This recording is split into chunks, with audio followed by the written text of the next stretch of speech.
I think if you want better national politics, you have to get better local politics first. Mm-hmm. You will not believe that we can have positive change at the national level unless you see it with your own eyes at the local level. And Absolutely. that means, I don't think people have to get involved in politics per se, but like find something in your community that you care about, try to meet other people, make a difference in whatever way it is. It could be like a neighborhood park cleanup or something like that, but like find a connection to the place in which you live and like do something.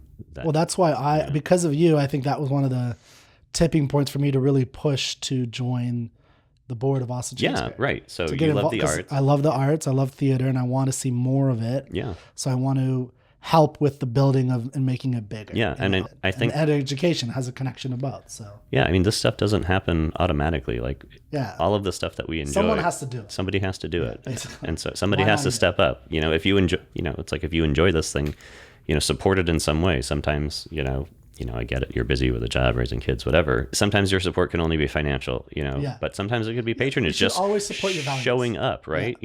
Pay for the ticket, go donate to their annual appeal, whatever, promote it on social media or whatever. You don't have to go we need join more the board. Of a culture like that. I agree. And I occasionally write about this and I think about it a lot, just the kind of decline in, civic culture in general and all of the participatory organizations that used to, proliferate across America, like the Elks Club, League of Women Voters, things like that. Start an Elks Club again?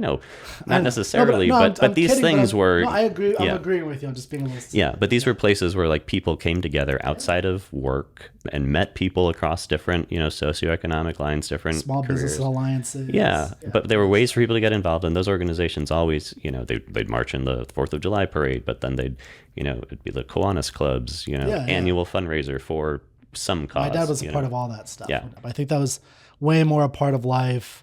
I think we rely too much on social media, like we were saying earlier, for all that. Right. That hit.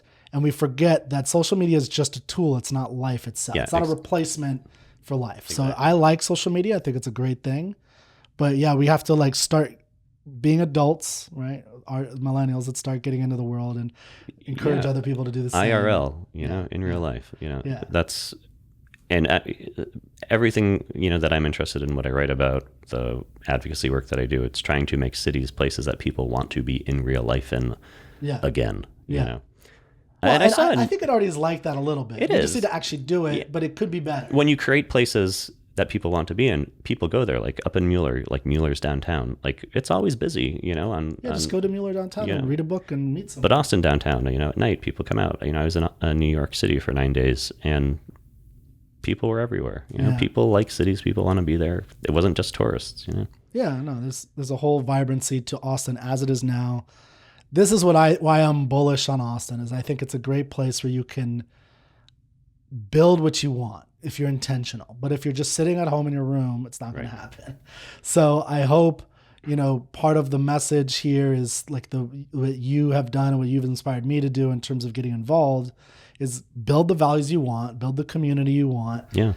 My criticism I'll just end with this, I guess, and I want to ask you some quotes, just some rapid fire quotes. But one of my, and if you have any other thoughts too, but one of my, things about New York and California is that, especially New York, is in a sense, it's so vibrant, it's so beautiful, I love it.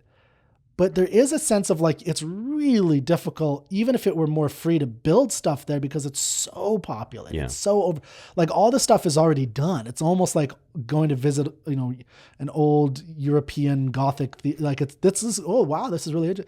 Now I want to build my own thing, like go and, what's the Westerner poem, like live new rock and, like build and live, like that's what Austin is to me. Austin is an ability where we can get together with Texans and Californians and New Yorkers, just Austinites, come together and build something that Ryan likes, that I like, that everybody, likes in their own little areas. And there's plenty of opportunities to be able to do that here if we work at it. And there's air conditioning, so let's quit talking about the heat. And water. And there's plenty of water and air conditioning. We wear our shorts. Yeah. That's an Austin thing to do. Versus this is an Austin tuxedo right here. This is suiting up with Barney Stinson. Yeah. It's like, hey ladies, how you doing? And this one. Okay, you ready you have any last thoughts before we go into some quotes? No, I mean, I think that's right. New York is an old city. It's almost 400 years old. A lot of the problems with New York are rebuilding it for the modern era. It's got the subway turns 120 years old this year. So, Dang. And a lot of its infrastructure is Still 120 years old. old. So like part of it is, the difficulty in building new is that you have to maintain and rebuild the old too. Yeah. And so Austin being a relatively, it's almost 200 years old, but the modern version it was so small for so long. So really, we're really at the cusp of building a modern Austin. And there's, so that's an exciting time to be here as it grows into, I think, what could be a modern greater city.